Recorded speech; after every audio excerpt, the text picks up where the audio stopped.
Astăzi vom face tăierile la vița de vie. Dacă vrei să înveți cum să faci tăierile la vița de vie sau dacă știi cum să le faci, dar vrei să înveți tehnici noi, ăsta e episodul potrivit pentru tine. Haideți să începem! Să ai vița ta de vie e un lucru absolut fenomenal. Pe lângă că te bucuri de struguri proaspete pe care poți să-i mănânci, poți să folosești strugurii și pentru a face vin sau pentru a face diverse gemuri sau chiar compot de struguri. Dar pentru a avea o viță de vie sănătoasă, trebuie să știi să-i faci tăierile. Și eu în acest episod te voi ajuta. În principiu, tăierile la vița de vie se fac din două motive. Primul, pentru a întinde vița de vie pe șpalier. Al doilea, pentru fructificare. Motivele astea sunt super importante, pentru că noi trebuie să dăm o formă viței de vie și în același timp trebuie să controlăm și fructificarea. Pentru a avea un echilibru, trebuie să știm cum să facem tăierile. Încă de la început vă spun că cel mai important lucru e să știi unde fructifică via. Fructifică tot timpul pe coardă de anul întâi. Pe coarda de anul întâi va fructifica. Și cum recunoaștem coarda de anul întâi? E bine, coarda de anul întâi este mai subțire, cam de grosimea unui creion și mai deschisă un pic la culoare. Tot timpul coarda de anul întâi va ieși din coardă de anul 2. Vedeți? Aici am avut coardă de anul 2, din care a ieșit o coardă, a doua coardă de anul 1. Și din fiecare mugur din această coardă de anul 1, anul acesta, în 2023, în fiecare mugur va ieși o nouă loază tânără verde și probabil în fiecare mugur vom avea 2 ciorchini de struguri. Este foarte important de știut unde rădăște via, pentru că în acest fel noi vom ști unde să lăsăm struguri și în ce cantitate. Dacă știm că din fiecare mugur vor ieși 2 ciorchini, atunci noi cam putem să aproximăm câți struguri să avem la anul, în funcție de câți muguri pe loază de un an tânără lăsăm. Haideți să vedem niște tăieri pe care o să le fac. Practic o să abordez două metode și o să le abordez după denumiri, să zic eu, populare. Prima metodă și cea mai populară în majoritatea gospodărilor din România, se lasă o loază care îmbătrânește, cum e aceasta. Vedeți, pornește din butuc, această loază bătrână, care e ca o punte de rod, fiindcă are aceste mici punți de rod. Din loaze de anul 2 au ieșit loaze de anul 1 și în fiecare mugur vor fi 2 ciorchini. Și acum cum facem tăierile aici? Fiindcă vrem să controlăm fructificarea și nu vrem să supra-solicităm via. Venim la fiecare punte de rod, cum e aceasta, coardă de anul 2, 2 coarde cu muguri multipli de anul 1. Nu vrem să avem chiar așa mulți struguri. Vedeți că struguri ar fi până în sus, ar fi plin de struguri și ar supra-solicita via. Venim și ce facem? Tăiem loaza de anul 2 să rămână doar o coardă de anul 1 și tăiem așa. Ați văzut? Cu o tăietură un pic obligă. Și aici ne uităm la un mugur, 2 muguri și tăiem deasupra.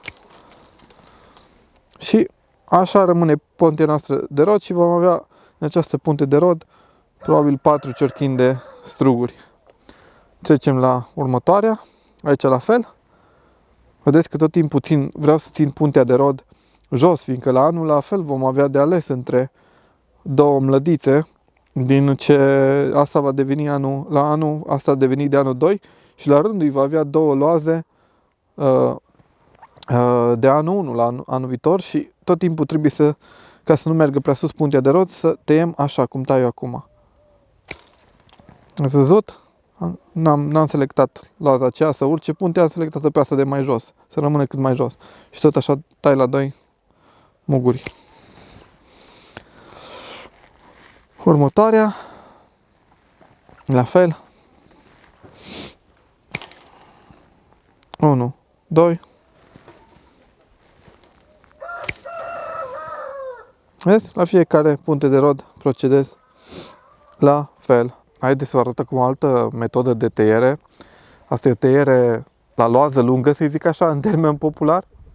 Practic am aici o loază, dacă puteți observa, tot din coardă de anul 2. Aici o loază de anul 1, care e roditoare în fiecare mugur, nu uitați. Și uitați ce lungă e, am lăsat-o lungă, până sus, pe șpalier. Are foarte mulți muguri de rod. Și dacă o să-i las, să se umple de struguri. Dar ce fac cu asta la altă parte din butuc? Uitați că mai am multe loaze bătrâne și noi și uitați cum s-a extins via. Păi e bine, dacă am o singură loază lungă cum e asta, da, nu unul, păi de ce să mai las restul? O las pe aia și se umple de rod. Tot timpul renuiesc via așa. Haideți să vă spun cum se face. Metoda asta se mai numește cumva, se numește guio pe verticală, cum ar veni. Și foarte bună pe bolte, cum am eu aici. Să faci boltă peste șpalier. Vedeți cum am eu un șpalier din ăsta cu boltă? Da, numai bine puteți face și voi, chiar super. Haideți să vă arăt cum fac. Ca să aveți loaza asta la tăierile în verde, trebuie să lăsați o loază care e verde să meargă sus, să nu o tăiați neapărat. Eu așa am făcut, când au fost tăierile în verde, am lăsat-o să meargă în sus, frumos, pe șpalier. N-am tăiat-o, așa că data viitoare când faceți tăierile în verde, lăsați o loază din asta lungă. Bun. Ce fac? Uitați ce fac eu. Vin și fac o tăietură aici. Și practic toate creșterile astea, multe care au fost anul trecut, toate le tai. Uitați, tai de aici.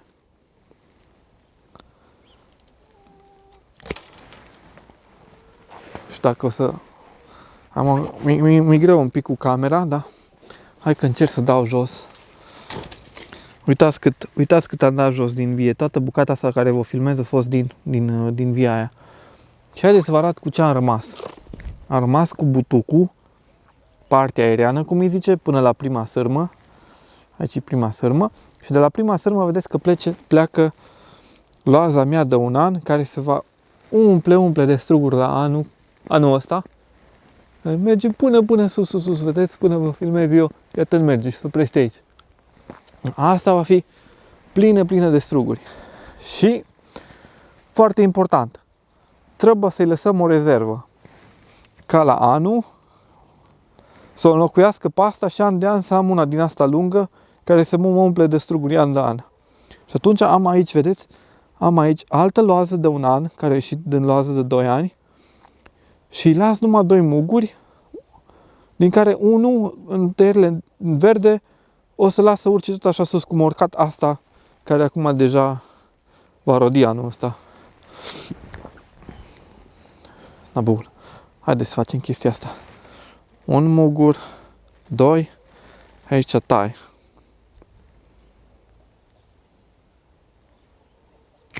Bun, atunci la anul ăsta care vine, o loază în verde, care va da 2 ciorchini, dar nu scurtez la tăierile în verde și va urca tot așa sus, ca și asta la altă.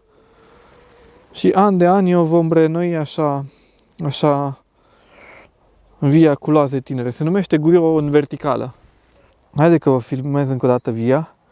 Și asta e butucul până la prima sârmă și de aici pleacă loaza mea de un an care se va umple de struguri până acolo unde vedeți bara aia.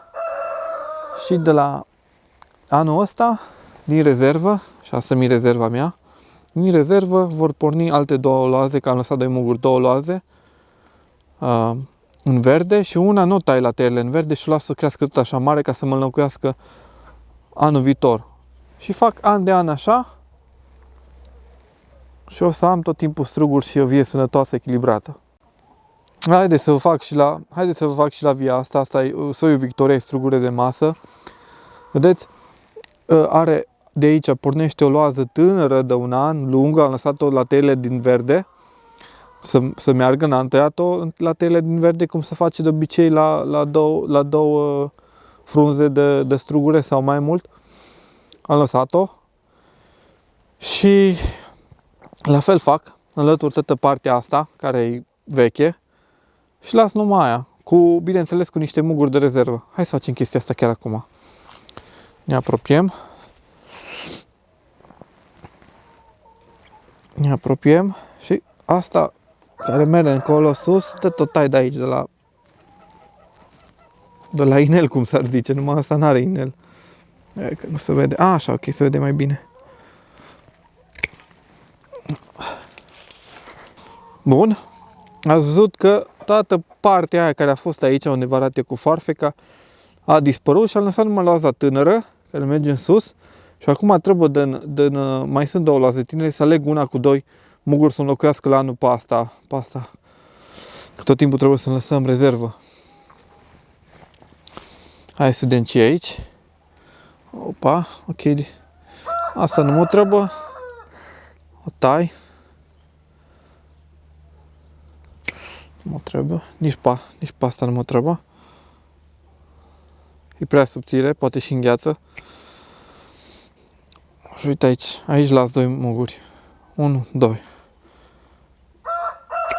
Și de aici o să las o loază verde, să meargă tot așa pe șpalier, să înlocuiască pe asta la anul, când va veni vremea asta frumoasă, care mă va umple de struguri anul ăsta.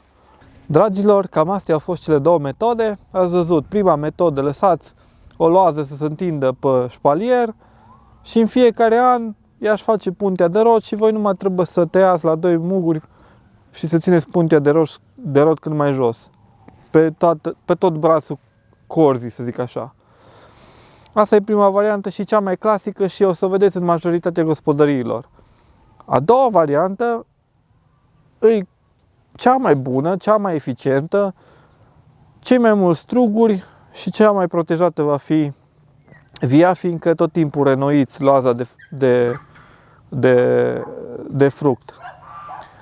Dacă vi-a plăcut acest video, nu uitați să dați un like, abonați-vă, comentați în comentarii orice întrebare ați avea, puneți orice comentariu, chiar mă ajută pentru algoritmul YouTube și ne vedem la episodul viitor. Ciao!